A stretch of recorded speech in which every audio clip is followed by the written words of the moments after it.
Hello, everybody, and welcome back to the Atheist Experience. I'm your host, Russell Glasser. With me today is Jenn Peeples. Hey, how's it going? Good. How are you? Great. And how's the studio audience today? Well, that's kind of fun. Yeah. Today is Sunday, July 30th, 2017. We are a live call-in, internet-based atheist TV show broadcasting from Austin, Texas, and dedicated to promoting positive atheism and the separation of church and state. You can catch us live every Sunday on YouTube or Ustream.tv. The official Atheist Experience website is www.atheist-experience.com. You can provide feedback by commenting on the official show blog at freethoughtblogs.com/AXP. Email us at tv@atheist-community.org or join the Atheist Experience official discussion group on Facebook. And while we're mentioning social stuff, if you are following this on Facebook or on YouTube, you can like and subscribe to both of them. If you enjoy this show, you can also check out our related podcast, The Nonprofits, which is airing on the first and third Wednesdays of every month. You can find more links from the Atheist Experience website. And the next Nonprofits is going to be live on Wednesday, August 2nd. As always, the cast and crew of the Atheist Experience will be going to dinner right after the show at Star of India, 2900 West Anderson Lane here in Austin, arriving around 6:15 or so. A few announcements before we get to it. The Austin Pride Festival is still happening on Saturday, August 27th, and the ACA is still hosting a booth there, yes. So come by and check us out. I think Jenn is actually doing a lot of the heavy lifting this year for getting that working. Pride coordinator again this year. Thank you so much. Yes, so we'll be there. Right. Thanks also to the Facebook moderators that we have, who have, expanded the group of people, diversified the pool, and there are a lot of people who are helping to keep that group be a friendly, open, and productive place all the time, and they don't get enough recognition, so thanks, you guys. Yes. And also, thank all of you for the donations that you have been making. I'm happy to say that, as you can see if you're watching visually, we had a goal of filling a $14,000 shortfall in the ACA budget this year, and I'm delighted to say that we are now at $17,000 in donations, which is awesome. Thank you guys so much. Yes, thank you very much. Right. Now, the fact that we have met our goal means you can stop giving charitably to us if you want to, but we are actually, I guess the ACA is now operating in the black for the year for the first time in a pretty long time, and that gives us a lot of great opportunities to have discussions about what we can do to improve the show and the facilities and the events that we put on every year. And so if you are so inclined, the donation buttons are still there and will be there all year round, and we appreciate all of you very much. And if I'm not mistaken, it's still tax deductible. Correct. So that's important. All right. So that's all the announcements that I have. All right. So, what's up with you? Oh, well, it's been a big week. Yeah. So there was this tweet that came out earlier this week that... Well, tweets never carry important information, do they? Yeah, so it's just this one blindsided the military. Oh, well... It was... that seems like a security hazard then. Yeah, it was number 45 tweeting that transgender people would not be allowed to serve in any capacity in the U.S. military, that we were going to be focused on fighting and winning wars, and, we're not going to spend all that money on transition care. Wow, well, that's very proactive of the President of the United States announcing this major new policy after he passed it, right, on Twitter? Yeah, so that prompted a response from Department of Defense officials saying, no, this is not how policy changes in Department of Defense. Wait. Surely he passed the policy first and then tweeted afterwards, right? No, this seemed to be one of his early morning tweets, and where he's sitting somewhere and we don't know where, but he's tweeting, and it's early in the morning and it makes no sense. And anyway, the way it has to work. Am I to understand that the President of the United States thinks that he just has to type things into the Twitter machine and they become law? I can't speak to what he thinks, but okay. I can speak to what the expectation is from the Secretary of Defense, which is that the Secretary of Defense will be notified in writing if there's going to be a change to policy, and he will pass that information. And I assume Twitter doesn't count. Twitter does not count. So as of right now, there is no policy change. And furthermore, the military wasn't asking for any policy change. The military moved forward with implementing open service for transgender military members last year. After Obama said, hey, we're going to do this. The RAND report came out on this issue, came out June 30th of 2016. And I have some information, because there's a lot of numbers getting thrown around about how many transgender people serve in the military and how much it's going to cost. And a lot of it is not really based on any facts. So I want to throw some numbers out there that are actually based on the RAND report, which is publicly available. You can download it and read it yourself. But basically, the best estimates that we have based on some demographic studies that have been done, the estimate is that between 1,320 and 6,630 transgender service members are currently in the active component. So the mid-range estimate of that is approximately 2,450, and that's out of a total population of 1.3 million. And then there's another 1,510 or so in the selected reserve. And the estimates are that an estimated 29 to 129 service members will seek transition care every year. So we're not talking about thousands of people who require transition care. The next thing is that, and I know that people have been throwing out numbers like, there's 15,000, there's 150,000. Those numbers are not accurate. I'm not really sure where they're getting the 15,000 numbers. The 150,000 came from, I think it's the Williams Institute, that were studying how many transgender people have served in the military throughout history, or as long as we've been keeping track. So if I've got my math right, just checking, you said 2,450 members out of 1.3 million members of the military are transgender, which works out to 0.1%. Yes. I think. Yes. Okay. That is correct. Yeah. And so what is this going to cost? What's transition care cost? First of all, it's not that expensive. So it's an estimated $2.4 to $8.4 million in additional health care expenses, which represents between 0.04 and 0.13% increase in health care expenditures. So that much increase in one piece of the budget. Right. Right. Yes.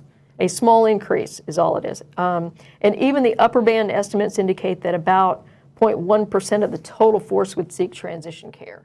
So that's the upper boundary of it. If everybody basically that's trans seeks transition care. But in theory, and as much as you can deduce what policy is from a tweet that isn't policy, he's not just saying we won't pay for your transition anymore. He's saying if you are going to or have transitioned, then you will be removed from the military. Exactly. And I don't know what the strategy is. Yeah. Yeah, the way that the tweet came across, it said you wouldn't be allowed to serve in any capacity. So the other question is, he's clearly targeting the active component people, but the other thing is, does this affect DoD civilians? Because, Department of Defense civilian people still serve the military in some capacity. So scientists So- and analysts would also have to be removed. Yeah, and so Maybe. it's like, how expensive is this going to be in terms of replacing highly qualified, talented people, who basically need minimal care? And additionally, those civilians actually, they're covered under the same, health insurance program that other federal employees are covered under. So it's not like this is a special, benefit to them. So they're under some general health care policy, which means that, or either he will have to have somebody draft up a special policy with exceptions for just military members, or he just announced that this policy is going to change for everybody in the who works in the government sector. And that's part of the deal. When you change policy like this, there's supposed to be some implementation guidance provided, which I don't think you can do in 140 characters or less. Watch me. Yeah. Challenge accepted, okay. Yeah. But the other thing is, this is really unprecedented because never before in history have we taken away a right to serve like this. So, we've integrated the military, back in the 1940s when we did racial integration, and the military was ahead of the curve on that. And then, there was gender integration. There's been the demise of Don't Ask, Don't Tell, at least for lesbian and gay and bi people, and now, within the last year, for trans people. And never before have we gone backwards and taken away the ability to serve from a demographic like this. So no one's really sure how this is going to play out because it is so unprecedented. You just don't do this. I mean, it's pretty weird in the sense that there is, like you said, no request from the military to get this happening. No one in the military. And so I can't really think of anything it could be except naked pandering to the religious right. That's the only thing it can be. And this idea that I'm going to take away trans health benefits in the military and I'm going to use it for the border wall or some other thing. And it's like, well, you know what? Why don't you pay for your own security at Mar-a-Lago and then we'll have enough for the trans military medical care, But, obviously that's out of the question.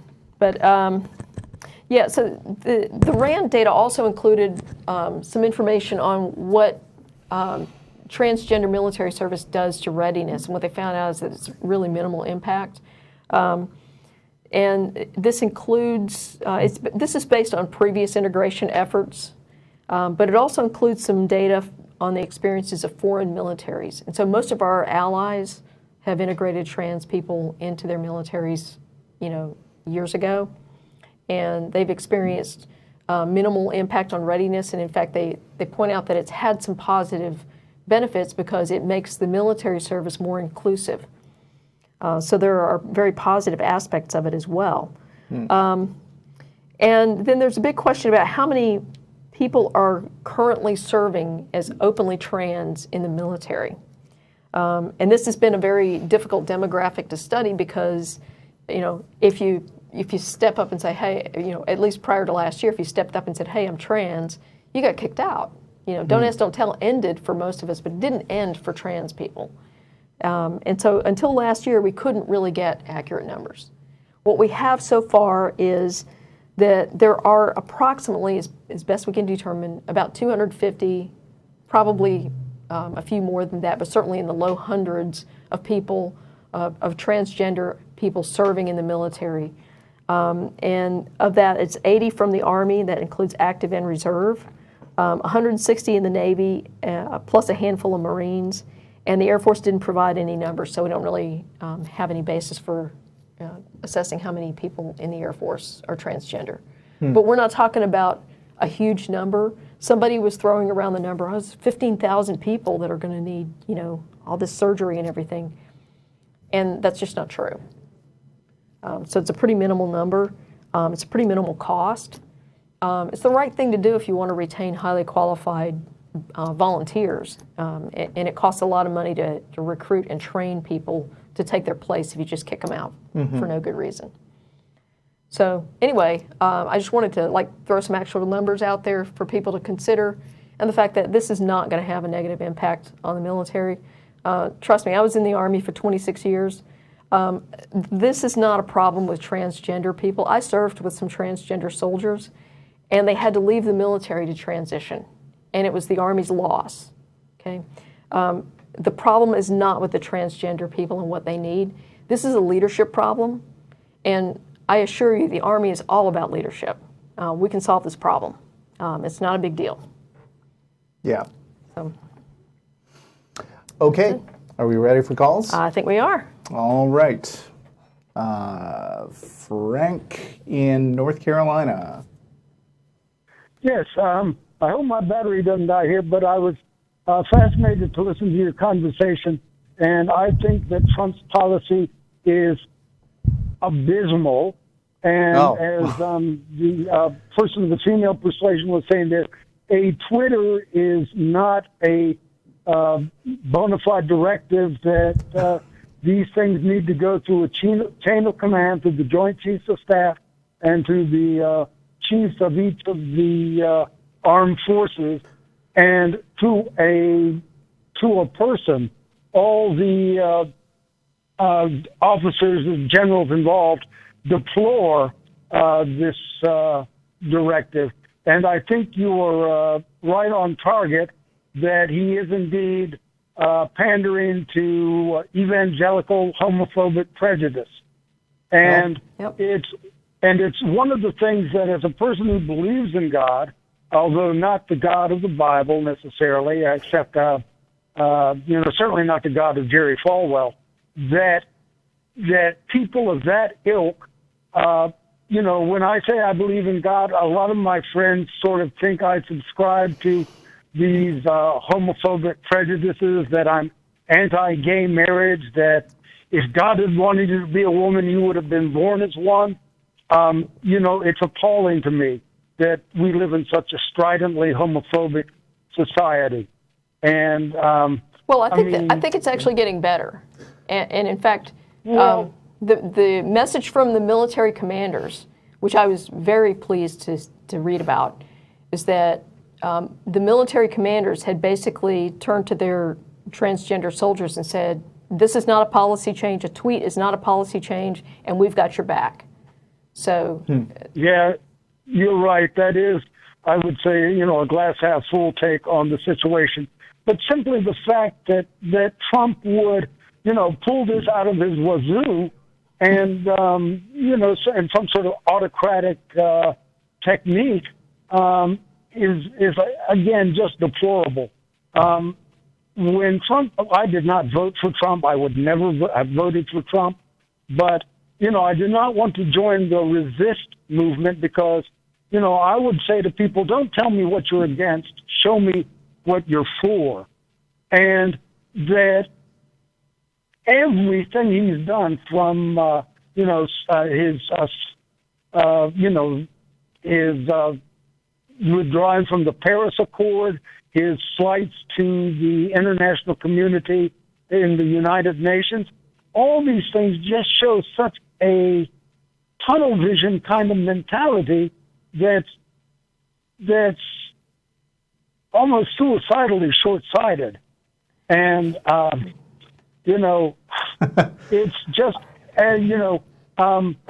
a couple of weeks ago here in Greensboro, I wrote a letter to the editor about the Mika Brzezinski, Joe Scarborough kerfluffle. But now, in retrospect, that's merely a toothpick in a logjam of stupidity. Yeah. Well, hey, listen, before we get too far into the political realm, I think we might be already there. We're pretty far, yeah. Yeah. Why don't we go ahead and get back to your question? But although, we're starting out on the right foot. I'll say that because we're all in violent agreement on everything so far. And violent agreement, yeah. Right. Well, you see, as I say, I believe in God. But when I say I believe in God, I know I do not know what I am talking about. because That's part refreshing. of my theological philosophy about God is the first thing you have to understand is that God is beyond your understanding. Why Okay. is that the first thing, though? I mean, why not? Well, because it seems like by posing that as the first thing, you are pre-assuming that that there is a God who's beyond your understanding. If it's beyond your understanding, what reason do we have to draw that conclusion in the first place? Well, that's a good question, and I would say that, in the same reason that we can sort of see from like in the observation of like a slight precessional wobble in a star, we can deduce that there is a planet orbiting that star. That I would simply say that what I would talk about is what Neil deGrasse Tyson refers to as the God of the gaps. That to understand. Okay, now here's a sort of syllogism that was that I saw on YouTube, and it says whatever has a beginning has a cause. Oh. Yeah. Our current cosmology states that the cosmos had a beginning in the Big Bang. Therefore, the universe has a cause. However, space and time did not exist until after the Big Bang. Therefore, whatever created the Big Bang is outside of space and time. And But Okay. you're assuming that something created the Big Bang. well, that was part of the basis of the argument of the syllogism. Yes, we're familiar with the Kalam cosmological argument. And I would presume that that they say whatever has a beginning has a cause. Is that logically valid? That sounds like not so much a logical inference as a tautology. Like if it started, then it started. Like it sounds to some people like it might be deep, but it's really just appearing to be a useful thing to say because only because it's saying the same thing twice in slightly different ways. And well, it is a logical inference, as you were saying. It's not. It's a tautology. Well, now you see, but the other thing is that we know the history of the universe from, I think, I don't know all of it, that's for sure. Well, from one Planck time, which is like 1/gazillionth of a second, so to speak. It's like 1 to the negative 43 of a second. Yeah, we know some amount. Like there is a lot of conclusions that we're able to draw from observation. That doesn't mean that we have a thorough understanding and a thorough and exhaustive understanding of every detail, but we know a lot. Yeah. Right. Something that happened 13.72 billion years ago. Now, but this was a lecture on physics, and I think it was like a Muslim physicist to advance this argument. Oh boy. Whatever Why has did a he? beginning. Are you sure? Wait, hang on. I don't know a lot of physicists who go out of their way to identify their religious beliefs as a qualifier for what kind of physicist they are. Yeah. Are you sure that this guy was a physicist? It was a lecture on physics on YouTube that I saw maybe about 2 years ago. So I can't give you some of the details that you would perhaps like to have. Well, I mean, those might be important details because generally speaking, like a YouTube video is not a... What is your name? What is your name? My name's Russell. Okay, Russell. Russell, in the main, my point is valid that the syllogism that he proposed is that certainly in all of nature, whatever we see around us whatever has a beginning has a cause. Yes, we Now, understand that. That's called the okay, Kalam cosmological now- argument. Now, up until the 1950s, before Fred Hoyle coined the phrase Big Bang, a lot of physicists believed in the steady state theory, that the universe had always been and always would be. But then they determined, okay, the universe had a beginning. Now something had to cause that beginning. And Why? I mean, you because- just said yourself that that space and time didn't necessarily exist at that point, and so having a beginning is kind of complicated because right, because there was no time in which to have a beginning. Right. So they propose that whatever has a beginning has a cause, and since space and time, You know this exist isn't a until- scientific conclusion. Like there aren't any any particular scientific published papers about this. There are people on YouTube who are specifically advancing religion that state that. philosophical argument that they are making. Yeah, and I hope we can sort of refrain from talking over one another here, but that it just made some sort of sense to me that indeed when the music starts playing, it has the cause that I push the button on the CD player. There's a lot more causes than that. But. Yeah. Well, I'm just trying to illustrate a point here with a more or less weak simile. Right, but okay, hang on. So supposing that I were to grant that there was a thing outside of time that kicked off the whole process, is there any reason to believe that that thing has any consciousness or intelligence? Could it be like a particle, for instance? Well, have you read Lawrence Krauss, A Universe from Nothing? No, not personally, no.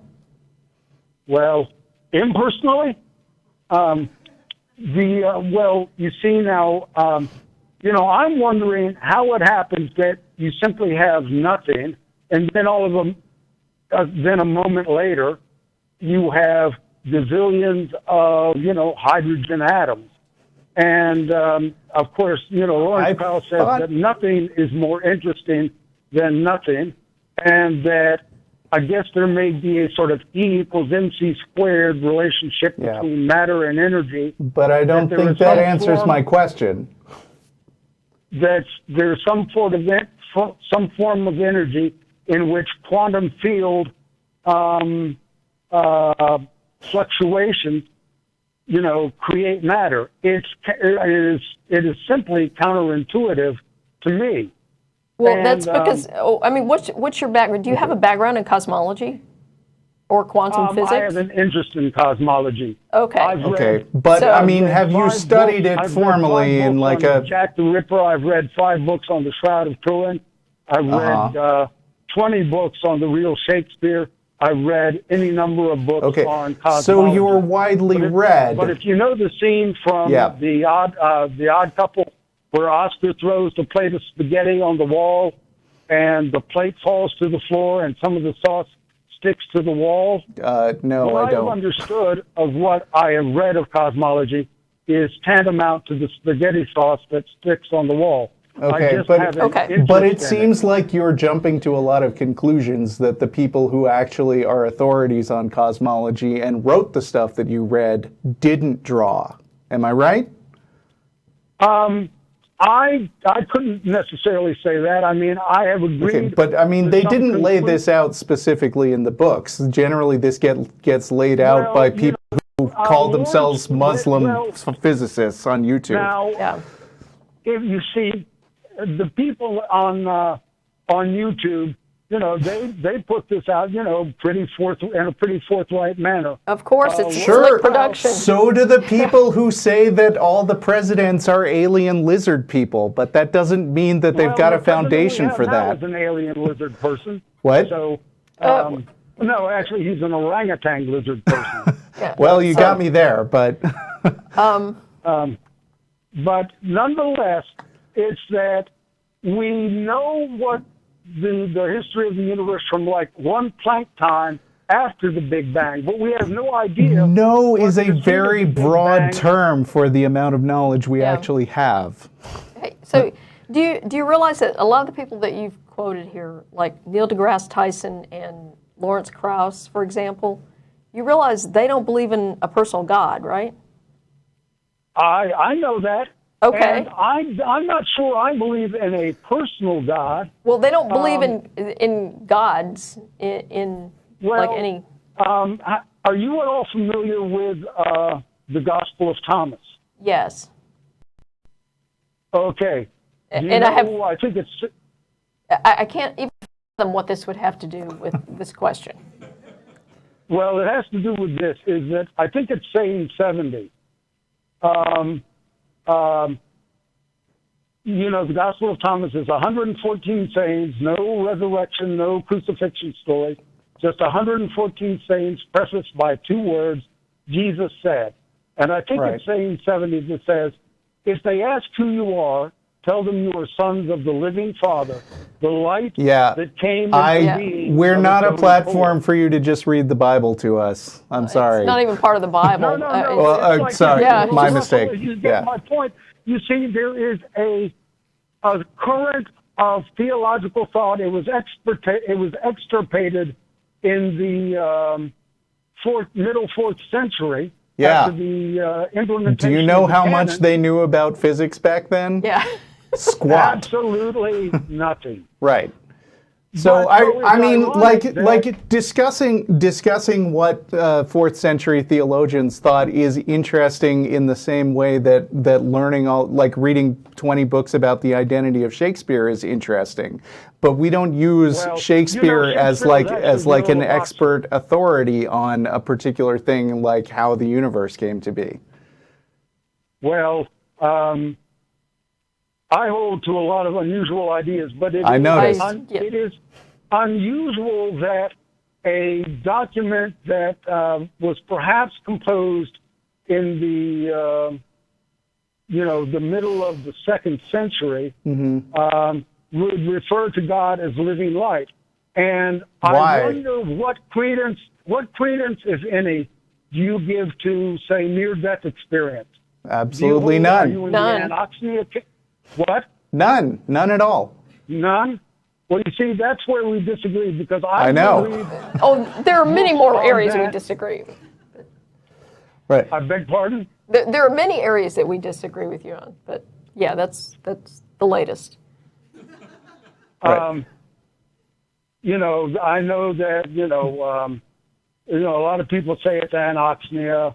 A lot of people say it is a desperate survivalist fantasy. But there are a lot of studies that have investigated veridical evidence where people knew things that in an unconscious state in their ICU unit, they had no way of knowing. There are One- listen. There are no studies that document that people in this so-called near-death experience situation, all the controlled studies they've done on this, every one of them Well, has these- failed to these demonstrate studies- there's anything to this. These studies, by their very nature, have to be anecdotal. But No, there's there are actually some controlled studies that have been done, and they do not document that anything's going on that's mystical or demonstrates an afterlife. Right. It's just your Well- brain doing weird things when it is in an Well, unusual state. There are stories, again, this is anecdotal, but there's the famous story about the tennis shoe on the ledge. Uh-huh. I think that's Kimberly Clark Sharp. You can Google her on YouTube. There are stories where... Yeah, but I mean, that's one a- of those things that they told as a convincing detail, but then they actually tried to do specific studies about things, and it didn't work. Like Well, there I would- isn't you know, I would like to- I would there like to isn't have consistent, that, testable, literature, repeatable brought things to that you my can do. attention. Right. But there are cases where a doctor walked into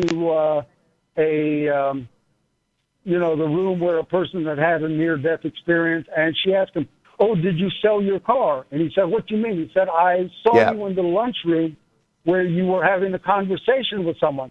And there's a huge difference between something anecdotal and something where they actually set up an experiment ahead of time with a specific thing that people that people are supposed to know after their experience. You can't just like spit out a fact that you could have in theory guessed, for example, because there are probably lots and lots and lots of examples of patients becoming consciousness and saying something like, "Did you sell your car?" And the doctor just says, "What are you talking about? I'm not selling a car." But you don't hear those stories because of selection bias. Car, Russell. What?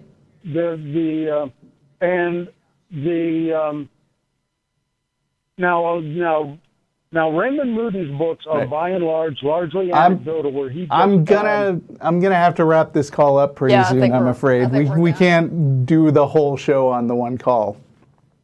Okay, well, but I just believe that there is a God, but I believe that God is living light. Okay. And that is what the being that people who've had near-death experiences have come back and talked about, and they say they don't believe in God. They know God. Now, I know you don't know them. You wouldn't agree with them if you did, but nonetheless, there could have been an alternative. Okay. Well, let us know when you get better evidence of that. Yeah. See you later. Well, oh, that was interesting. So.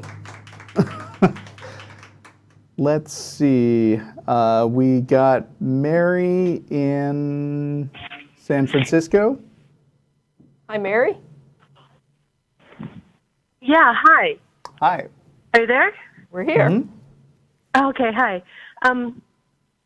So my question is, and I've been wanting to ask Jenn. Russell, I'm more than happy to hear. I'd love to hear what you have to say, but by all means, go ahead. Jenn, okay. So a few years ago, I after watching Neil deGrasse Tyson's Cosmos, and from there listening to the whole group like Hitchens and Dawkins and Sam Harris and Sean Carroll and Richard Feynman, and so after about a month of watching and listening to all that, just out of curiosity, and I was a Catholic, staunch Catholic for 47 years.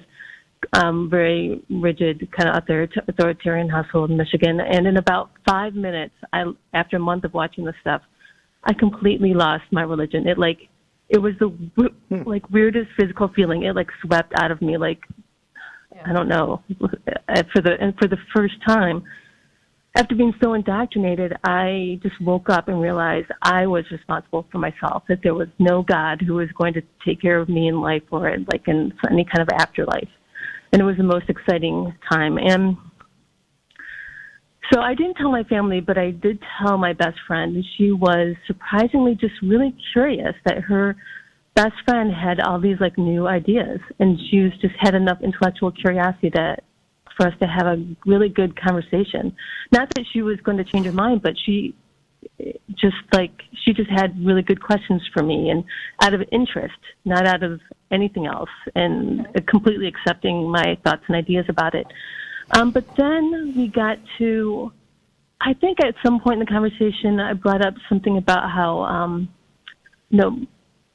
part of me thinking through all this was also thinking, well, even most people in jail are Christians, and I looked at what, kind of the Catholic Church and priests had, how they had raped children for so long, and she looked at, and that was the one moment she looked at me kind of disapprovingly or quizzically saying, but we're all sinners. Okay. And I was here I was in this kind of, I was just so thrown off because how can you argue with that? Not that I'm still an atheist and I don't, but it was the one thing that this really intelligent person who respected me and listened to me and, knew she wasn't going to change my mind, but it's true. We all are imperfect. And I just hated the idea, though, that she was using a Christian term to make it sound like, well, I can't have an opinion about all that because sure, we could bring up 10,000 things I've done wrong. And so, Jenn, I wanted to ask you specifically, how would you respond, or how do you respond when Christians say things like, well, we're all sinners? Well, first of all, I categorically reject the concept of sin.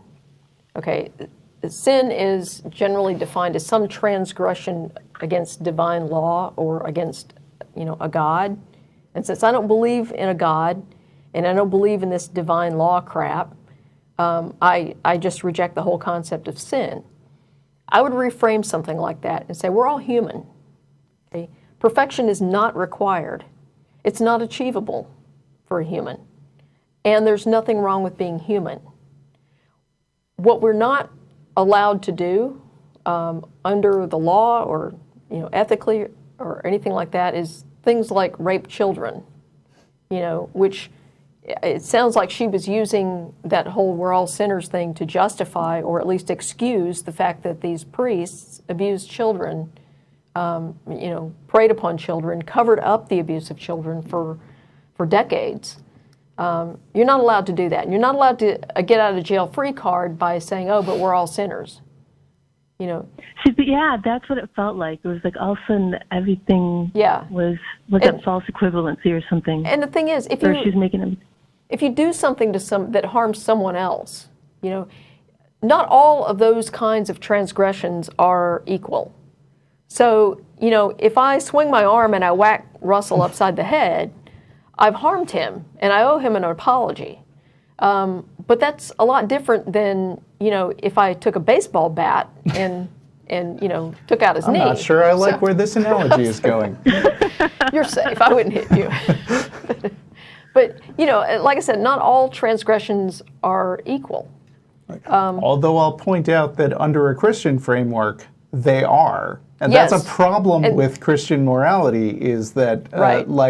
The whole concept of sin is basically that, it's something that's less good than what God would do. Right. And because God is infinitely good, that's why they say you deserve infinite punishment unless you get saved. Because if you even run a red light, or I don't know, maybe God doesn't care about traffic laws, but if you were to accidentally hit me in the head with your arm, that is an equally bad thing under Christian morality as raping children. Yeah. I mean, different people believe at different things, but that is certainly one flavor that is sort of pointed out in the Bible. Yeah. And I mean, if you look at how criminal justice systems are set up throughout the world, what we try to do, and sometimes we don't quite get there, but the goal is to make sure that the punishment fits the crime. So if someone runs a red light, the punishment for that is not the death penalty. You pay a fine, and that's considered, a just punishment for what you did. If you assault someone, that's a very different situation. And depending on why you did it, you may end up with, a lengthy prison sentence and a fine and have to pay restitution and all kinds of stuff. Because we recognize that, different things merit different levels of punishment. The Bible, or in Christianity, they don't make that distinction. If Christianity, at least some flavors of it, would brand me a sinner because I'm gay. And that would be the same as if I were raping children. And that's appalling. So yeah, right. I don't buy this whole we're all sinners crap. We're all human. And we have human responsibilities to each other. Okay, well then next time I'll say that. Okay. But I love it that this is on tape so that even though my brain is kind of stuck, like it's hard to take in everything you guys are saying, I mean, I can re-listen to this and kind of, because that's what I was thinking, but the words just wouldn't come out of my mouth. Like Sure. About how it doesn't make sense. Because but that's your indoctrination. Yeah, it's very insidious. It comes back. Speak up. Yeah. Another thing that I would think about bringing up after you said, well, a lot of priests have done appalling things, and the answer was, we're all sinners, then the question might be, well, then what good is the religion? What's Right. it useful for? Right. That's not necessarily like the end of the discussion, but one of the reasons that morality comes up in the first place is because believers claim that you can't truly be a good person unless you have God as your objective measuring stick for what's moral and what's not moral. And if it turns out that believers are no more likely to act like good people than non-believers, then that is at least one entire pillar of that's propping up people wanting to have religious beliefs that is not valid and doesn't hold true. Now, then there's still all the other questions of, well, objectively and scientifically, can we figure out whether there's a God or not? But I think those are, in many cases, easier to argue than the moral argument. And at least you can frame it so that she has to explicitly give up the moral high ground while trying to defend her religion. Right. Okay. All right. This is good because, like you said, it's not the end of the conversation, but it's the beginning of opening up these ideas. Because ultimately, I just see. So I was just thinking about this. It leads to even a bigger issue of, she's married to a verbally abusive man, and she's staying in it. And I was too, but I woke up and got out when I realized there's no justice that's going to come to this person later. So I need to make my own life separate. And I think, and I'll have to talk with her about this, but I think she uses that we're all sinners argument to justify staying in a marriage, because I'm sure she could list a million things she's done wrong in life. And okay, this is making more sense, because that's what I want. I want to break the conversation open into whatever happens in the conversation, whatever ideas could happen on the discussion, rather than it getting stopped where it was, because I didn't know how to respond. And I'm glad she has someone like you available to her, because, as you say, she's in a verbally abusive relationship right now, and her religion is probably a big factor that's keeping her in that relationship, or at least preventing her from seeking counseling that would help her change the dynamic of her relationship. And so you being there to support her in this is a big deal. Sure. So, good for you. Yeah, I don't think it's a coincidence that my mom is in the same thing, and all these friends from growing up and who are religious are kind of in the same situation. Yeah, so I think there's a bigger conversation to be had. Thank you guys so much.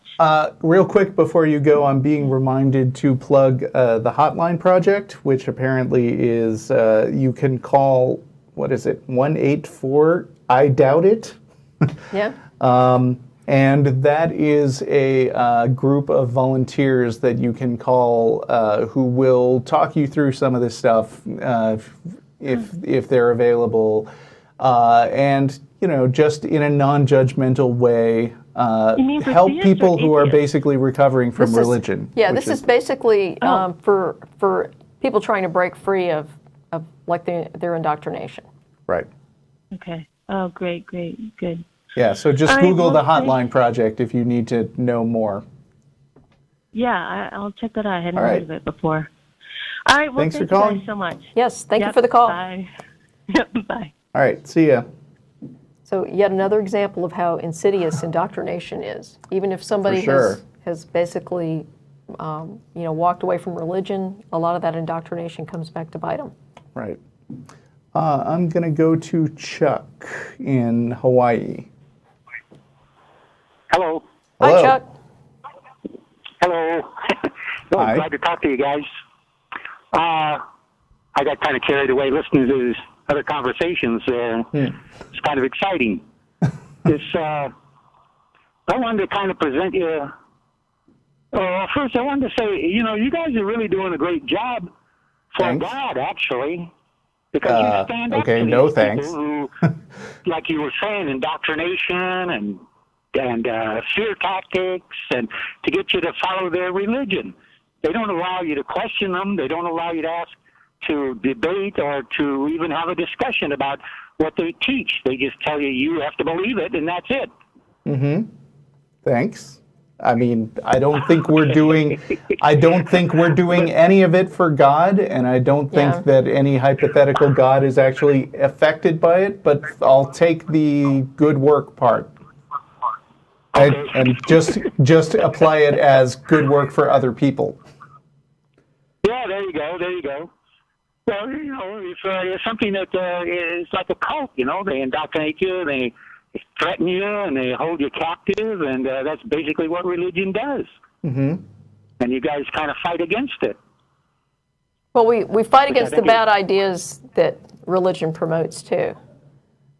Exactly. That's what I'm saying. Almost all ideas religion promotes is bad. Okay. They tell you you're going to hell if you don't join their religion. Well, not all of them do, but send in a big donation. But even if they're not promoting hell or give me a donation or anything like that, there's a lot of beliefs out there that are actively harmful because they're not true. Yeah, and it's not just about mind manipulation. I mean, lately I've been hearing that actress Gwyneth Paltrow has been pushing a lot of ridiculous pseudoscience that is actually very bad medical advice, and she's calling it good advice. Whether or not she personally profits from that thing or tries to control you, we are opposed to bad ideas. Good. That's good. But okay, how do you determine that the idea is bad? There are a lot of ways. Why don't you give me an idea that you've got, and we'll go from there. Well, I think that the idea of searching for truth, there's only one way, and that's by group discussion. If two people are discussing something, they're going to. So does experiment have any place in that? Well, sure, but you have to, like Matt says, show me some proof of your, if you say it is an experiment. Just like you were saying to that other guy about YouTube. People put a lot of things on YouTube, and they're not necessarily true. Sure.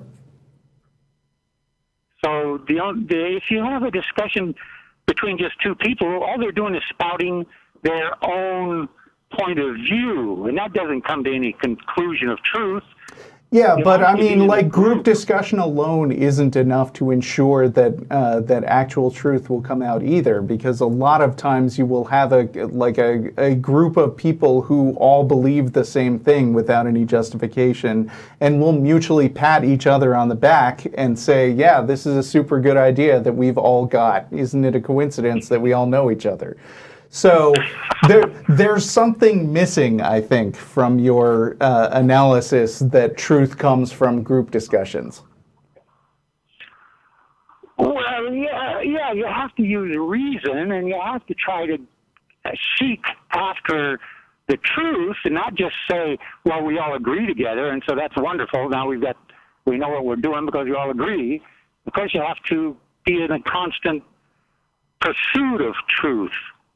You can't just stop and say, well, now we know the truth. Even science did that in about 1840. They said, okay, well, now we know everything. Mm-hmm. I mean... So that doesn't... You have to... Huh? You have to be in a... Did you say science did that in 1840?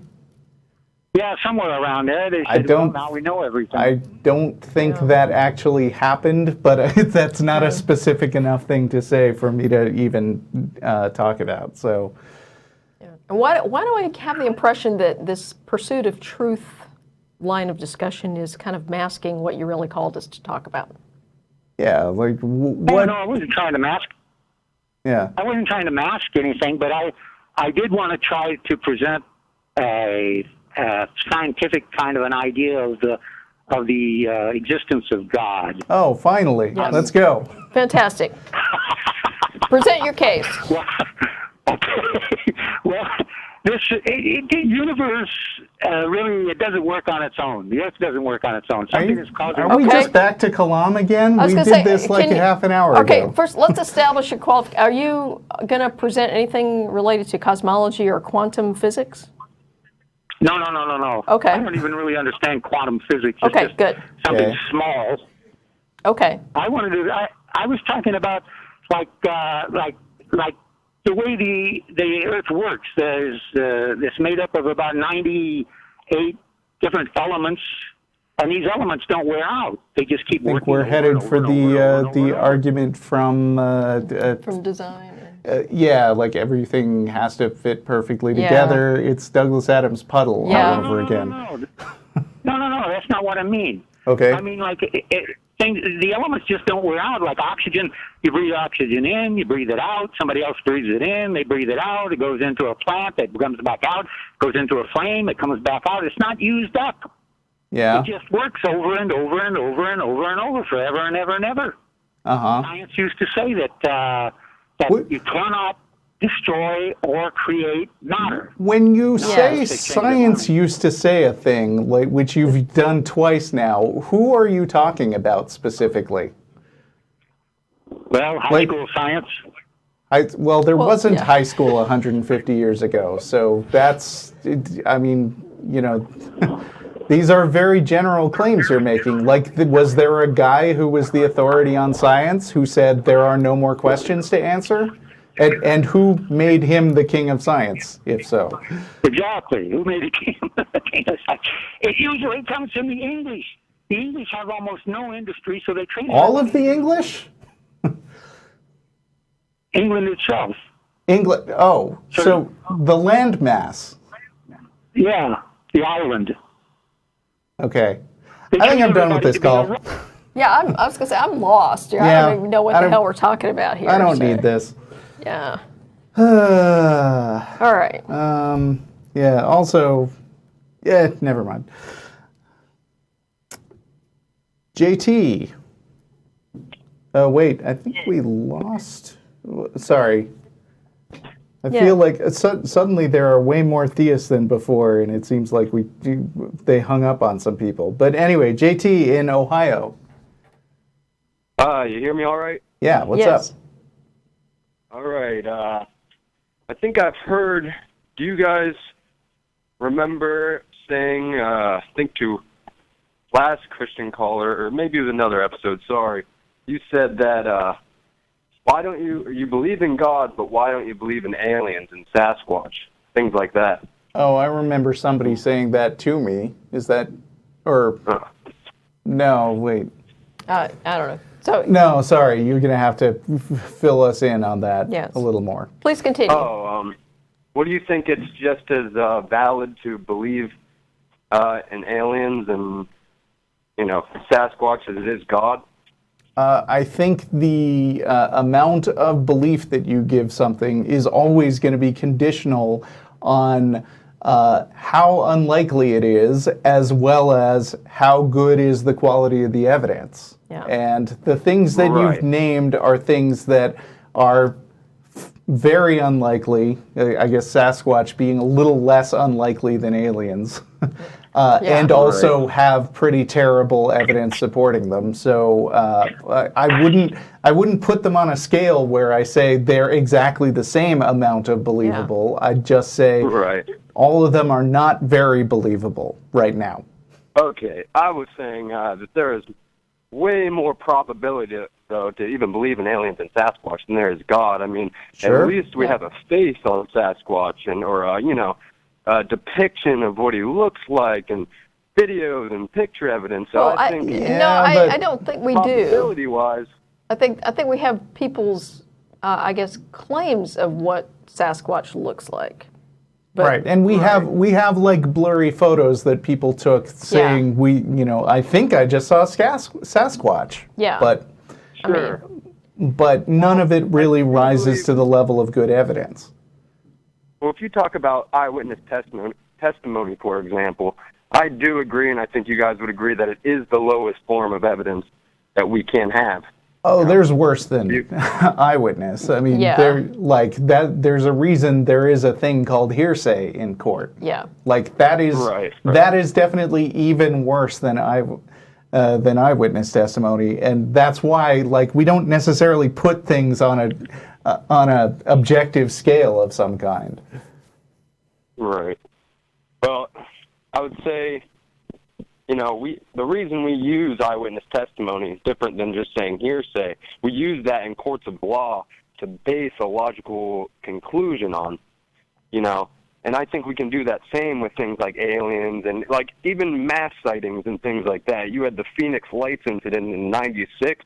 Hundreds and hundreds of people they all claim to see the same thing, the same craft. It wasn't like 100 people were all giving different stories and different, Yeah, but again, it hinges like not that. only on how good the evidence is, and I think most lawyers would tell you that eyewitness testimony is not really good enough to base a case on most of the time. But it also depends on how unusual and how unlikely the claims are. Like if you take something to court, you're usually trying to establish that like somebody signed a contract that they didn't fulfill, or somebody killed somebody. And those claims are things that we have observation of having happened all the time throughout human history. So while a particular person killing another person is a pretty rare event, it's also a not very implausible event in reality. Right. Whereas saying that somebody was abducted by aliens, you need way more than your standard court evidence to make that case. Yeah, and if you wanted to at least, though, I don't know, probability-wise, though, you don't think 100 people were lying about what they saw. Now, I'm not saying it was aliens. They could be. They could have, yeah. Now, They could all be mistaken, too. Yeah, That's possible. yes. I mean, mass, I guess, sort of this mass hallucination phenomenon or, a mass delusion thing is not unheard That's of. possible. And so they don't have to be lying. And so when a lot of people claim they saw the same thing, I don't assume that necessarily that they're all lying. Because they all Or it could be an illusion or misinterpretation, or that's a possibility too, but that's something I'd need evidence for me to believe that. We have to have evidence that maybe they were all tripping on acid. I don't know. Well, but the thing is, that was the case, or something like that. That's the question when it comes down to, is it more likely that 100 people had some kind of, mistaken impression of something that happened based on, their perception that this phenomenon matched a certain, preconceived notion of what was happening, or is it more likely that some aliens actually were, flying in formation over some city or something? Yeah, which one is more plausible? I'm not jumping to the conclusion that it even is alien. I'm just saying I have no idea what it was. They claim they saw a craft that was a mile long, so close and hovering silently that they can throw a rock. Now, I don't know if they're telling the truth. Yeah. But I mean, you don't generally have to go even as far as they were all having an acid trip or they were all colluding to tell a lie. It could be that a bunch of people saw something weird and unexplained. I mean, just hypothetically, and that they all got together and talked, which people do all the time. Yep. And one of the guys was like, hey, maybe it was an alien spacecraft. And another guy said, yeah, that makes sense. And then once you get a critical mass of people just reaching the same conclusion, people start to retroactively adjust their stories and their memories. This isn't unlikely at all. That happens all the time. And that's why stuff like people seeing, to use an example that Tracy loves, like they all see the sun jumping across the sky really quickly. Oh, yeah. Doesn't have to be explained by a huge acid trip or a giant conspiracy. It could just be people going along with crowdthink.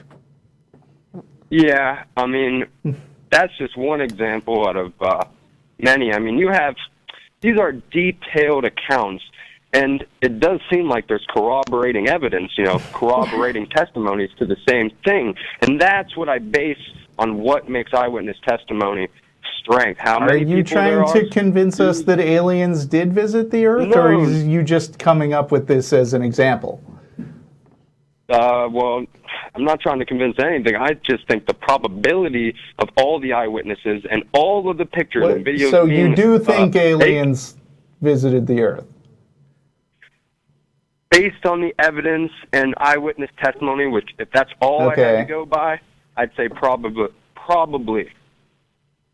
I think your standards are too low. Yeah. Well, I had another example as well. I mean, we have 400 plus government officials and military personnel who have all come forward with their highly detailed, what do you call it, classified projects that they worked on. You know, people who can corroborate. I mean, what would they really have to, you know? They corroborated what exactly? Well, that there are types of, you know, things, classified projects that they're working on. Oh, they exist, I believe you. they- There are classified projects they're Yes, working there- on. there That are, is but- true. Okay. Right. So I'm gonna Well, I'm tell you a little talking story. Let me tell you a little story. There is somebody out there in internet land that I know that I actually used to date.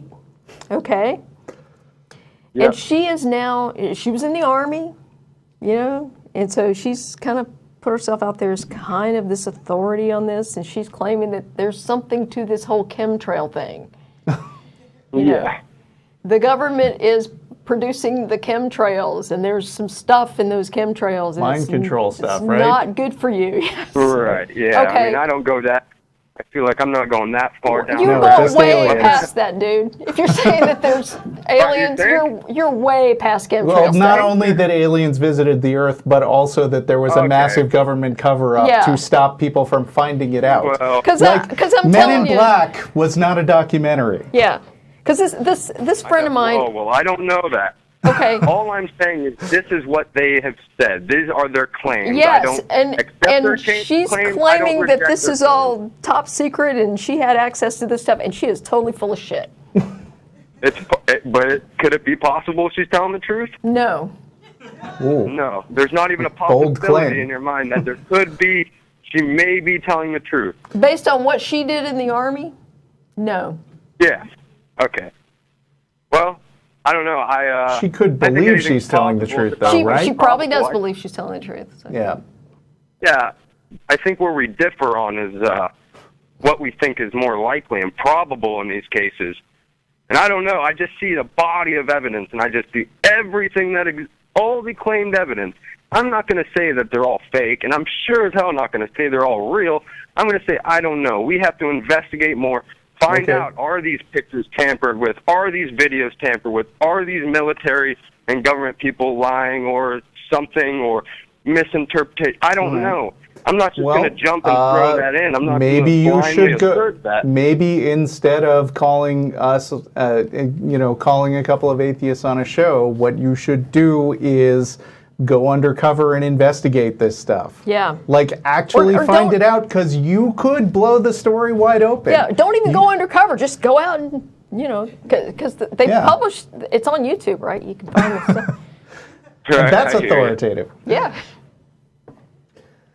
So, Well, All right. yeah, go. Good luck, I was though. just Let us calling know how 'cause it turns out. Yeah.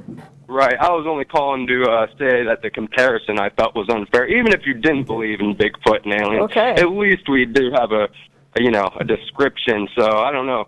But we Wow. don't. I'd say, well, I'm just saying we at least have somewhat of details. We have nothing on God. We have no picture or video or we have- anything. we have I'm just saying nothing that on at aliens. least we have more. That's true. Okay. Thanks for calling. All righty. See ya. All right.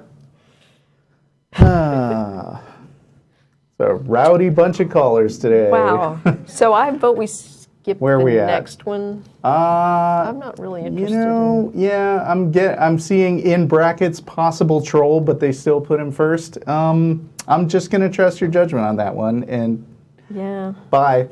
Let's see. So we got. Yeah, I don't feel like risk taking today, and Well, we've already who's next? had. Eric. Yeah. What? Yeah, we've already had a few of those calls, so I'm not really interested in Possibly. revisiting. Yeah. So, yeah. Eric from Hello. New Jersey. Hello. Oh, hi, guys. Hi, Russell. Hi, Jen. I love your show. Thank I you. have watched the show for years, and I've lived in Austin for 9 years, so every time I see it, it makes me miss Austin. Yep. I love Matt, and I love Tracy. I have a little crush on Tracy that was supposed to be secret, but it's not secret anymore. Yeah, well, Yeah. So thanks for having me on. yeah. What I wanted to say was I'm becoming atheist, or at least agnostic, and I admit I don't have sufficient evidence for belief in any God, and this is all relatively recent. I acknowledge that holding on to the theistic belief is irrational, and I've justified holding on to it by saying there needs to be a place in our lives for the irrational. But I'm actually moving away even from that view because I realize if I allow irrationality in my own life, what argument do I have against a radical Islamist who wishes to allow his brand of irrationalism in his life? I don't have any leg to stand on. Sure. So, but I still find it's hard to completely reject theism. I admit that experiences I had in the past, I attributed to some supernatural being, really have no justification, and it was really just trying to fit a pattern of coincidences into a coherent story, but there's no real evidence or justification for that. So my question is, it's really tough to let go of deeply ingrained beliefs. Like Matt, I was brought up in a fundamentalist, in formative years, I should say, grew up in fundamentalist Bible church and Bible Belt religion, and it's hard to, I know I've long since let that go, but it's hard to sort of let go all of any kind of theism. Even after you see it's not rational, I find myself still having a hard time. How do you deal with that? Okay. That's my question. So the first thing, a little clarification of terms here, because agnostic and theist or atheist are not mutually exclusive terms. And agnosticism is not the middle ground between theism and atheism. So agnosticism or Gnosticism is about what you claim to know or is even possible to know. So Yeah. do you claim to know that there is or is not a God? No. Okay, so you're already agnostic. So Okay. now, theism and atheism is about what you believe. Okay, so do you believe that a God exists?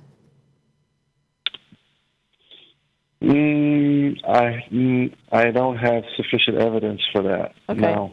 So you're already an atheist. So Okay, I guess so. It just doesn't feel very comfortable. right. I think And- maybe what feels uncomfortable is that you want to be certain of things, Right. but there's not a test. Yeah. There's not a, yeah. Sorry to interrupt. No, that's okay. I mean, yeah, there's for most of us when we kind of, at least most of the people I've talked to, there was like no, big epiphany where one day people said, "Oh, I'm an atheist." It was sort of a gradual falling away when you sort of Yeah. test the beliefs periodically and realize that they're not justified, and they just fall away. And there may be one day when you kind of realize that you crossed over, that little bridge a long time ago, but there was no awareness at the time that, oh, hey, I am formally crossing over to atheism now. It just kind of it's kind of a gradual evolution. Yes, it has been gradual. I mean, I still, for example, pray, but someone asks me, well, why do you pray? And I just do it reflexively. I don't. Right. It's not that I'm praying because I desire to pray or because I believe there's some being doing anything out there responding to the prayer. It's just I might be in the car and I'll just say, oh, Lord have mercy. And I realize that it's just like some atheists very seriously promote the value of meditation. Yeah. I'm not one of them, But it doesn't bother me that atheists do, and I think that if you pray, but you also know that it's just something to make you feel good, it's okay to feel good. I don't pray. I don't because I don't feel like I'd get anything out of it. But I'm not gonna be the atheist police and tell you you have to stop praying right now, or you're not a real atheist and you're not rational. So I'm going to recommend a book for you, because you made a comment earlier about what place does irrationality have in our lives? Okay. Okay. Yeah. So there's a book, the title of it is Predictably Irrational. It was written by a guy named Dan Ariely. And Can you spell that? yeah, Dan, D-A-N-A-R-I-E-L-Y. So Dan Ariely, Okay. Predictably Irrational. It's on Amazon, lots of other booksellers. But basically it talks about how irrational thoughts, irrational decision-making processes, basically irrationality does have a place. And so that might make you feel a little bit better about this kind of, irrational thought process. Oh, well, yeah, I didn't know anyone had come up with the explanation for that, or that irrationality has some sort of place. I mean, yeah, well, thanks. And so, I mean... Well, that's all I had. Yeah. Go ahead. I'm sorry. What I'm hearing from you, though, is that it sounds like you're struggling with the remnants of indoctrination, and we talk about that a lot on the show. But it's very insidious, and once you've been indoctrinated, it is actually work getting rid of that. So, you're kind of on your way there. It is work, and like I said, I've been watching your show for years, and I just turned my wife onto the show. Oh, good. She's a little bit more theistic than I am, but she's kind of gotten into Hinduism and some other things. But she's been watching the show, and to me, it's hilarious. A lot of the callers, I just find it entertaining. So we just started off watching it for entertainment, and I said, "Hey, honey, listen, watch this show," and she watches it. But the other night, I was saying. She asked me, I didn't realize you were still questioning what you believe about God. Are you still questioning that? And she asked me in this way that was kind of like, this could turn into an argument if I don't answer this question properly, or I could, so I need to divert or disarm this. And so, even though she's all for it because she likes watching it because of the logic, and she learns about all of the logical fallacies, and that's a really big benefit of your show. Is it teaches people how to think, and I've learned a lot from listening to the way you guys slice and dice logical fallacies and law of excluded middle and onus of proof and all that good stuff. I mean, I sure hope so, because I feel like, I know we all come on the show for different reasons. We're all volunteers who have been with it for a while. For me personally, it's not so important for me to make people become atheist, but to encourage people to think and be skeptical. And if I can improve people's outlook and make them just a little less gullible each time, then I feel like I'm doing my job. Okay, great. Well, I'm going to check out that book for sure. Okay. And thanks so much for having me on the show. I love your show. All right. Have Thanks. a good one. Bye. Thanks. Okay. Well, we're running out of time. We have 12 more minutes this week, and that's enough to take one long caller or two short callers, so we'll just see how it goes. Andy? Hi. Hi. Andy in Pennsylvania. Yep. So I'm kind of bringing together a few of the calls here because some of the different things, like the idea of like evidence balancing and the idea that in the last call about, gradually kind of realizing one day, wow, I don't really believe this anymore. Because I'm a Christian, and I'm kind of teetering on the edge of atheism, I guess, because I just don't feel like it's real sometimes. But here's the reason I'm calling is because the big thing that just the 20-second background, to me, like I feel like I've kind of already established in my head that there's probably errors in the New Testament. Right, that there's things that seem like they conflict and they can't be reconciled. So I'm not even worried about like, okay, well, if the Bible's wrong, then God's wrong, or well, is God perfectly just? Because I've heard that discussed a lot because the whole slavery thing and all that. I'm not even worried about that either because I already kind of feel like, well, if that's the standard, then no, he's not. But to me, what it all comes down to is the idea that did Jesus rise from the dead or not? Because even if people in the New Testament wrote it down wrong, doesn't matter. The question is, did it happen or didn't it? And here's the key thing that's kind of the main thing that's keeping me from, I think, kind of completely crossing over and saying, okay, I'm all-out atheist, because the thing I can't explain in my head, and this is my question, like how you think about this, is if Jesus didn't rise from the dead, then why did all those people go to grisly, awful deaths defending the idea that he did, or at least going along with that? Because even if I think to myself, well, maybe they stuck with it because they liked the power that they had, and they kind of liked being leaders in the church, even if the church wasn't legitimate. Maybe then. But would you get skinned alive for that? Would that be worth it? I mean, I don't think so. And these questions like, why would they have done this if it wasn't true? That's my main sticking point. And I'm just wondering what you guys think about that. People die for things that they are confident are true. Like, for instance, all the Japanese suicide bombers who died for their belief that the emperor was a living god. Right. Or all the Muslim terrorists who, for example, hijacked planes on 9/11 or have driven into Israeli cafes and blown themselves up. They sure believed that they were dying for something real. Yeah. And were they? And false confessions are relatively common. People confess to really heinous crimes that they did not commit for a lot of different reasons. But I mean, Russell said earlier we're kind of running short on time, so I'm going to give you a little bit of information here. Tracy Harris actually did a show. Oh, It's episode 623. Good episode. Of the Atheist Experience, and it was called "Would You Die for a Lie?" And she talks about this very issue. So I'd recommend you check that out.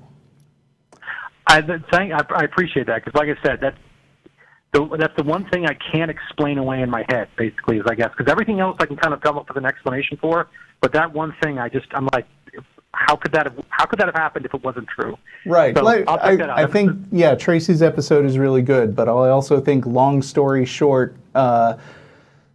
people die often all the time for things that they really truly believe but are mistaken about. They can be mistaken even about things that they see firsthand, especially if they are very gullible people.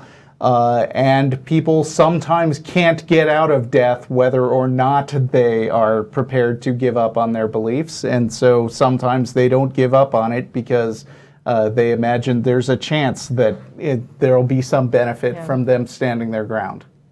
Lots of things. Watch Tracy. She's better than I am. All right. Thanks very much. I appreciate it. Thanks. Yeah. Good call. By Jen. Let's see. We got a couple people left.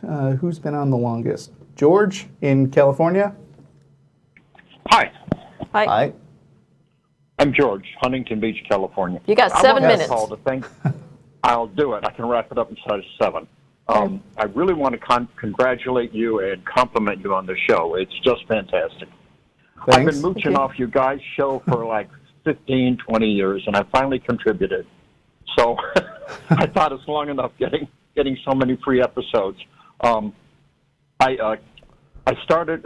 came to atheism from a religious background, Episcopalian. I was confirmed, so forth. And one day after my confirmation, I'm standing out in the backyard at night, moonless night, full of stars. It's in the country.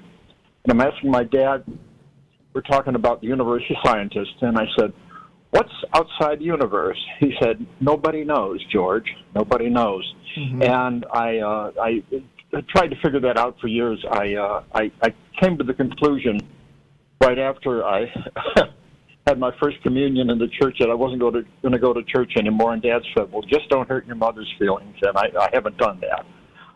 But what was interesting is that the slow progression over the years from a kind of non-churchy, semi-religious, I don't care about it feeling matured into a lot of logical challenges. I was very lucky in my first semester in college. I took a course in logic, masquerading as an English honors course. Well, really we're at 5 minutes now. Do you have a question? We're at 5 minutes? Yeah. Well, Yeah. my question is, how often do you get calls? I didn't know you were in the question answering mode. I forgot that. How often do you get calls from people who have been religious and became atheists as part of an educational path, an educational experience? And I can specify even more closely the moment it occurred was I was watching a show on recovering from religion, and a preacher was speaking, having recovered from religion. And he said that he found it was okay to have feelings, normal, natural, physical feelings, and he didn't have to worry about God looking over his shoulder all the time. And it suddenly clicked with me. The feeling I'm really promoting atheism because I've had such a wonderful life free from any of the baggage that came to me with my religion. It's really very liberating. And I'm wondering how often do you run into people who've had a similar experience?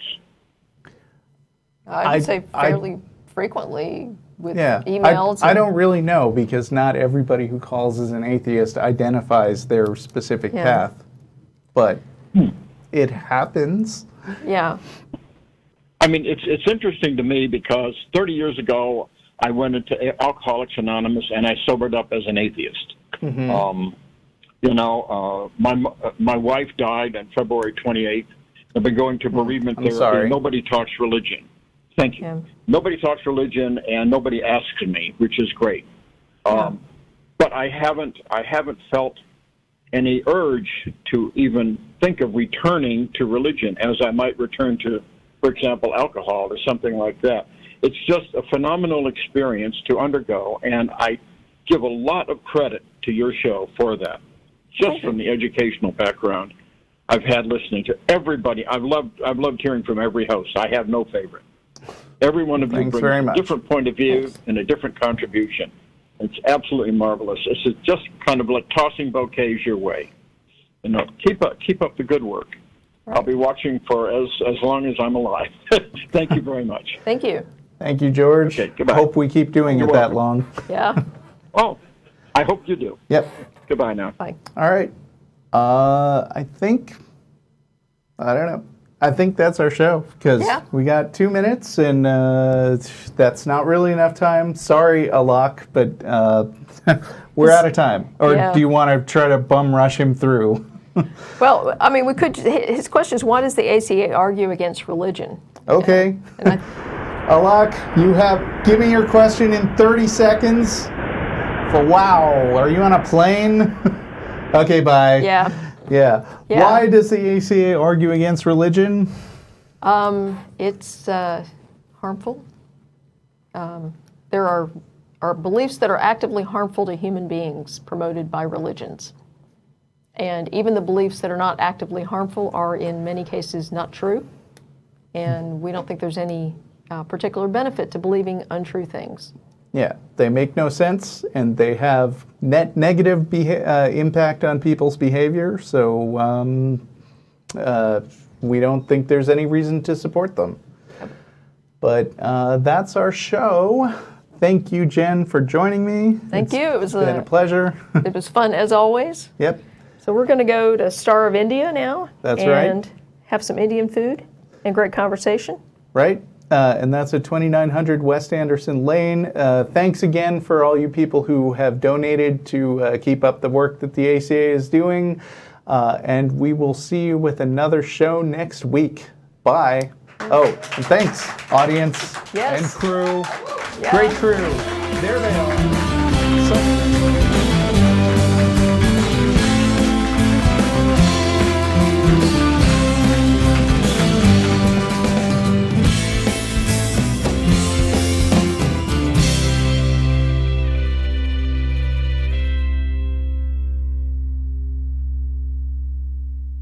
this is Russell Glasser, host of The Atheist Experience.